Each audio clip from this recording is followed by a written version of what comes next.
So it's like, What's up? What's up? What's up? What's up?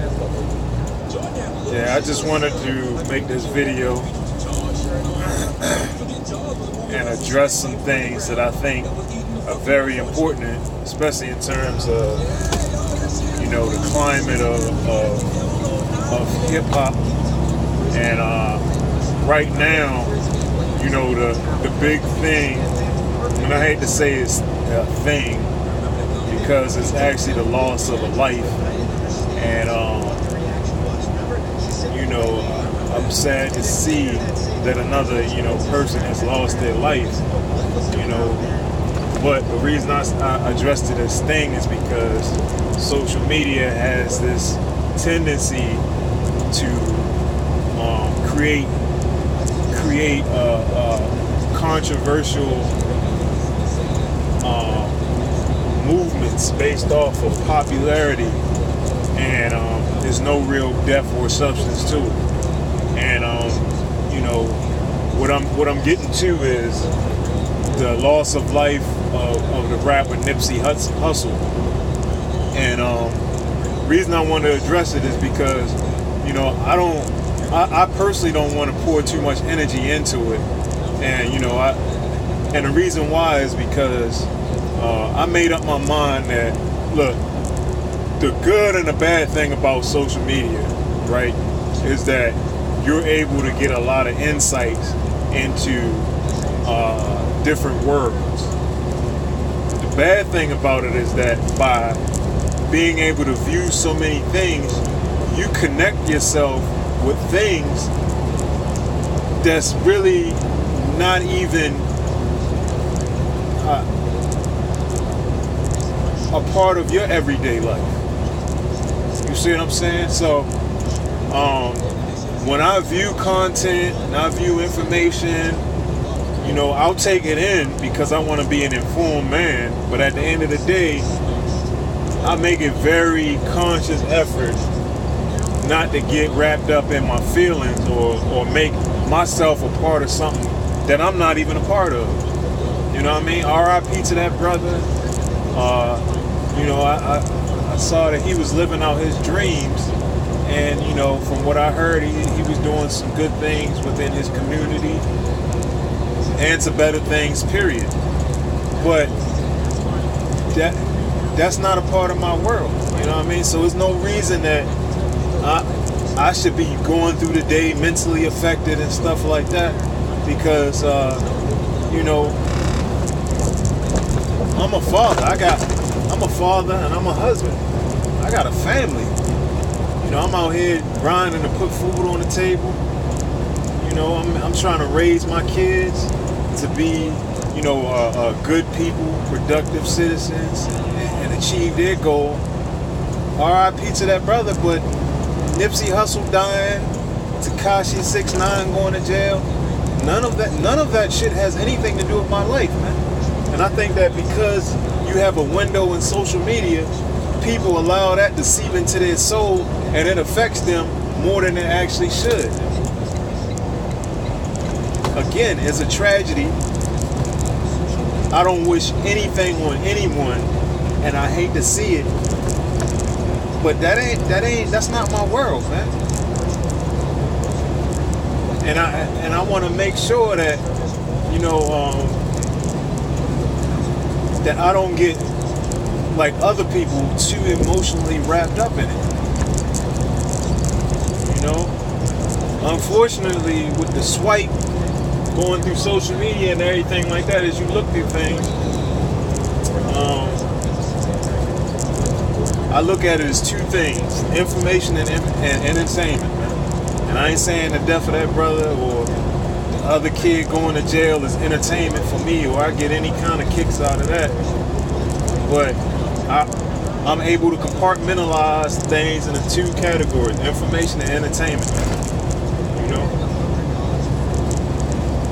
I'll digest the information and keep it moving, keep it rolling. But some of y'all are too involved, man, and you have no personal stake in the lives of these celebrities or anything that happens, or other than you just wanting to be affiliated with drama. Live your life.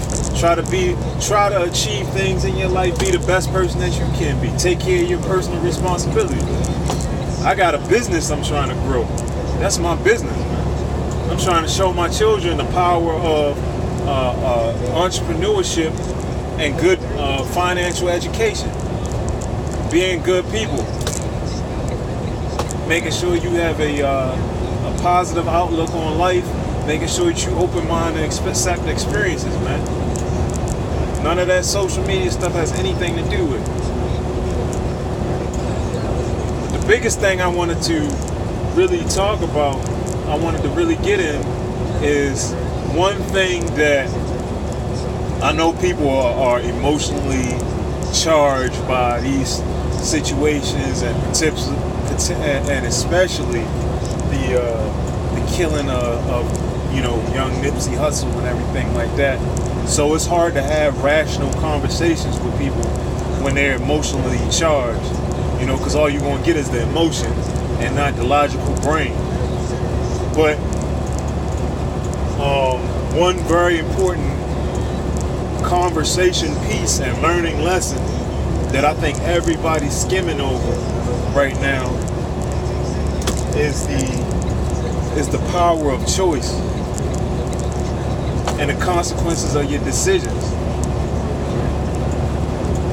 And right now, in the rap game and in hip hop in general, it's cool to be gang affiliated because that validates you from the streets.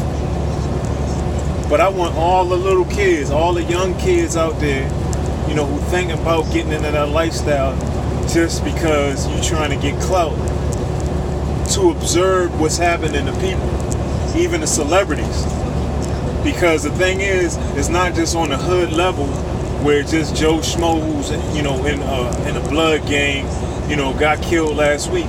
You see that no one is immune. You see that real life gangsters and people who affiliate themselves with gangs have two destinations. And that's in the grave or behind bars. And you got two real life examples. Look at that. Tekashi 6ix9ine and Nipsey Hussle. And I know what you're about to say, that Nipsey was further removed, he was far removed, and he was doing good things in the earth. And I applaud the brother for that. He a man like I am, and I can't knock him for that. I also can't condemn him for anything that he's done in the past, because I would be opening myself up to be condemned. So when I make this argument, I'm not saying one isn't greater than the other, but what I'm saying to the youth is, here's a hard reality, that no matter if it's me, no matter if it's Nip, no matter if it's you or anybody else, is that at one day you gotta atone for the decisions that you made, man. And people were spitting all these conspiracy theories all around, talking about what he did got him killed. But I was one of the first people, as soon as I saw the whole story unfold, I said a member of his own gang killed him. Cause I'm not a gangbanger, and I've never been in a gang, but I'm very familiar with gang life and gang activity. I've seen the inside of a prison. I've been locked up with gangbangers, and at the end of the day, the people who kill each other that I've seen, I personally witnessed in gangs, has been people affiliated with their own goddamn gang. I've seen gangbangers who, rep their flag real hard and everything like that, and made it be known who they were part of. And in the middle of the night, they getting stabbed up by their own fucking gang. So I want to be really clear with the youth, because that's what my attention is on right now. Again, it ain't to condemn him. I ain't no better than Nip on my life decisions. It's not to condemn him or anybody or any other grown man or woman who made a decision to do whatever they did in their life. I'm talking to the kids. And here's the lesson. Whether you decide to do that or not, because that's not what I'm pushing. Whether you decide to do whatever you do in life, just understand that everything has consequences. And whether it's today, tomorrow, when you up, when you down, when you're doing good for your community, shit will come back and bite you in your ass. And unfortunately, that's what happened with the young brother. I'll holler at y'all.